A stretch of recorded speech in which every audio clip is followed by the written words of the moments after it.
आता म्हणायला लागलेत गावातले पोरं बिघडले. कसे बिघडले? लोक आता पोरं समाज कार्य करायला लागले, पोरं धर्म कार्य करायला लागले, धार्मिक स्थळावरती लोक येऊन पोरं येऊन चांगली स्वच्छता करायला लागले. म्हणजे तरुण मंडळी बिघडले? अजिबात नाही. या पोरांना तुम्ही जर नाव ठेवत असाल तर विचार करा. जे परिवर्तन घडवण्याच्या दिशेने काहीतरी पाऊल उचलताना त्यांना अजिबात नावं ठेवू नका. त्यांना सहकार्य करा, मार्गदर्शन करा. आणि ते जर करता येत नसेल ना तर आपल्या तोंडाला कुलूप लावा. कारण की तरुण मंडळी हे येणाऱ्या भविष्याची चांगली पिढी आहे, सुसंस्कारित पिढी आहे.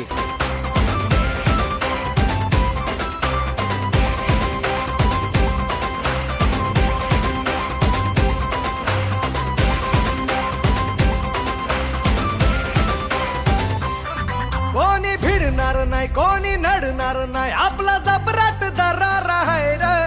तुला कळणार नाही, तुला वळणार नाही, आपला डेंजर